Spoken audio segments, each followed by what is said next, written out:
1998, plutôt, région parisienne. Stéphane Plaza est fatigué ce jour-là. Il est dans sa chambre quand il se lève avec un gros mal de tête. Faut dire qu'à 28 ans, Stéphane est agent immobilier depuis de nombreuses années et travaille d'arrache-pied pour un métier qu'il adore. Mais c'est aussi un gros fêtard qui aime les apéros avec les copains.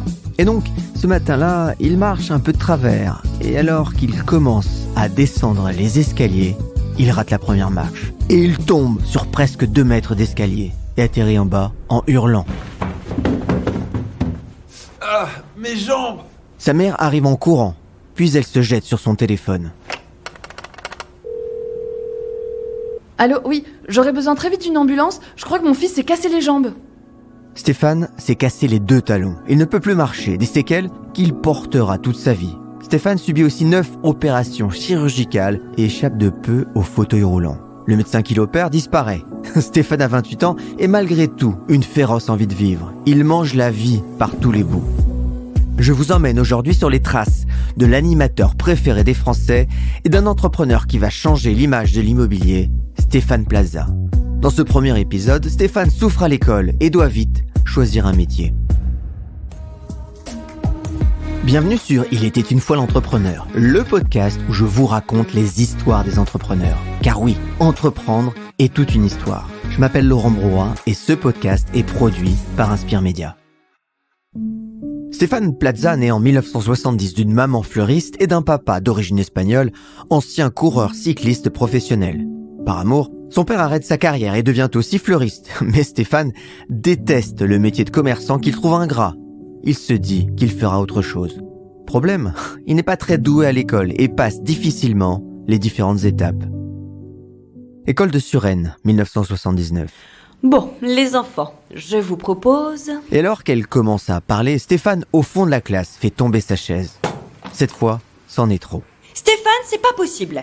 Tu fais du bruit, tu déranges tout le monde, et en plus, tu ne sais toujours pas écrire sans faire une seule faute. Mais madame, je voulais vous avancer ma chaise pour vous aider.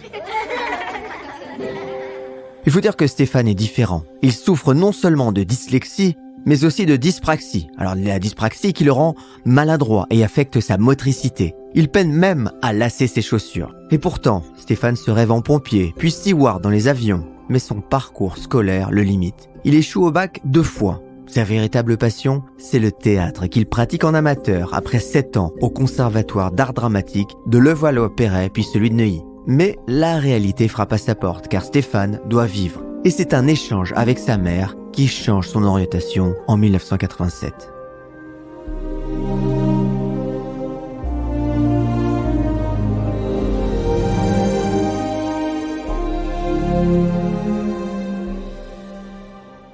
Juin 1987, Suresnes, maison des Plaza. Mon Stéphane, c'est plus possible. T'as pas le bac et après ta formation en théâtre, il va bien falloir que tu trouves un boulot. Mais maman, j'ai déjà tout fait. J'ai vendu des fleurs, j'ai vendu des vêtements dans le train. Écoute, dans la famille, on a des croupiers, des secrétaires médicaux et ils gagnent très bien leur vie. Oh non, c'est chiant. Ou sinon, t'as qu'à rejoindre ta cousine qui a son agence immobilière. Tu testes et tu vois. Ça peut te faire plaisir, je vais tester. J'en sais rien. Agent immobilier, c'est pas un métier. Quelques semaines plus tard, en juillet 1987, Stéphane démarre donc chez sa cousine, dans son agence. C'est le coup de foudre immédiat pour Stéphane qui signe une 50aine de contrats de location en l'espace de quelques semaines. Stéphane a le contact facile et étonne tous les salariés de l'agence par ses résultats. Le gamin de 17 ans a l'envie de réussir malgré son absence de diplôme. Il fait tous les métiers dans l'agence de sa cousine puis finit par s'essayer avec d'autres agences. Il passe de la gestion de copropriété à la location et la vente en passant par le syndic. Stéphane n'est pas non plus épargné car ses patrons ne le ménagent pas. Et malgré tout, il continue à avoir d'excellents résultats. Stéphane Plaza aime l'immobilier et le contact avec les clients et ceux-ci le lui rendent bien. Stéphane est aussi un hyperactif, il ne s'arrête jamais. Pour arrondir ses fins de mois, il vend même du muguet au bain-douche, la célèbre boîte de nuit parisienne. Ce fêtard invétéré va voir sa vie changer 17 ans plus tard lors d'un salon de l'immobilier.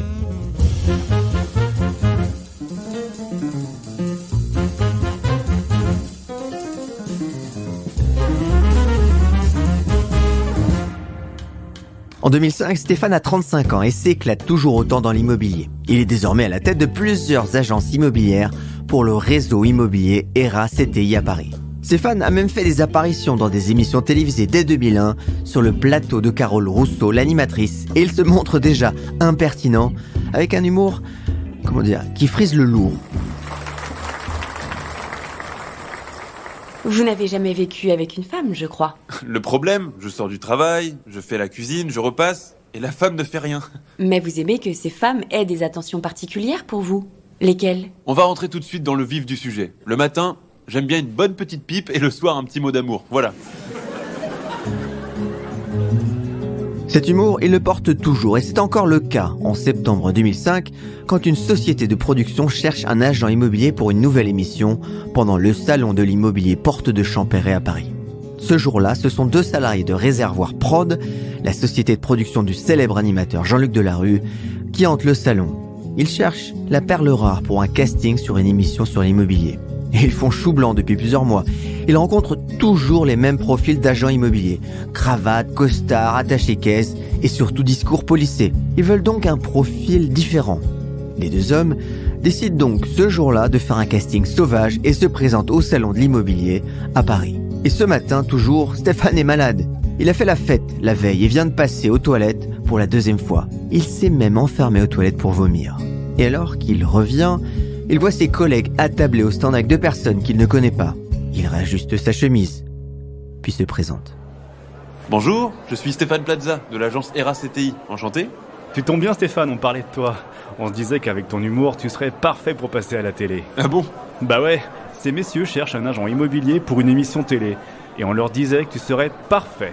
En attendant, je vous propose un verre de rosé si vous voulez. Monsieur Plaza, pourquoi vous êtes en basket? Je trouve ça plus confortable. Et regardez, j'ai aussi de la charcuterie avec le verre. Les 2 personnes lui proposent alors de venir pour faire un casting pour cette émission. Stéphane est vite à l'aise et son bagot à l'écran est incroyable. Il les suit. Un nouveau départ pour celui qui deviendra l'agent immobilier de tous les Français.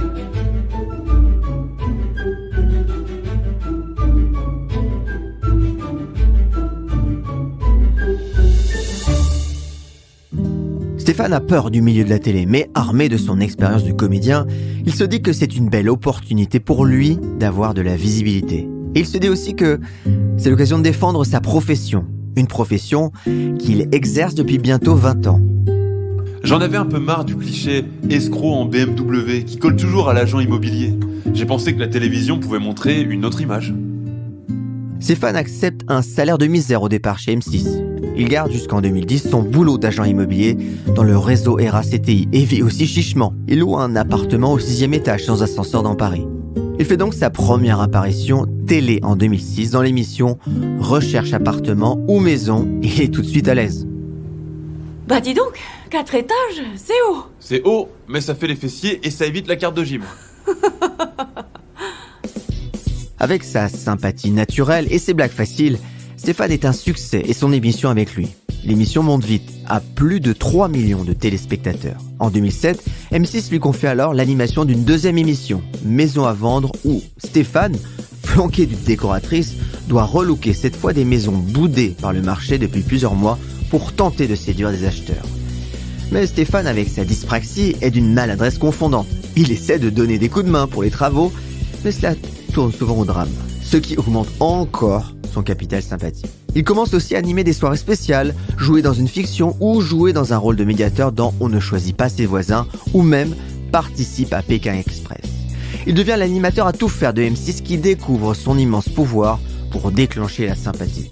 Le mythe Stéphane Plaza est né, un mythe qu'il pense de plus en plus monétiser.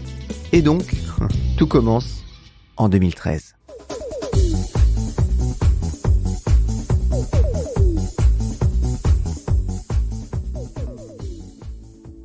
Stéphane Plaza, malgré sa célébrité, continue d'exercer le métier d'agent immobilier. Il prend même du galon puisqu'il devient numéro 2 du réseau d'agences ERA en 2010. Mais en 2013, il décide de quitter le groupe. Il l'annonce d'ailleurs à son ami et président de ERA, Christian Verzeau. Entrez. Ah, Stéphane, entre. Bonjour Christian, j'espère que tu vas bien. Mais très bien, comment ça va chez M6? Eh bien écoute, Christian, j'ai décidé de quitter le groupe. J'ai aujourd'hui un agenda trop chargé et surtout, j'ai envie de lancer mon propre projet immobilier. Je m'y attendais bien avant. Je suis même étonné que tu aies attendu autant avec ta célébrité. Qu'est-ce que tu vas faire? Peut-être une agence avec mes valeurs, je ne sais pas encore. Je te souhaite bonne chance, Stéphane, et merci pour ta fidélité pour toutes ces années. Et oui, Stéphane veut lancer quelque chose sous son nom, sa propre agence. Il veut changer les choses à sa façon. Et ça, c'est une autre histoire à écouter au prochain épisode.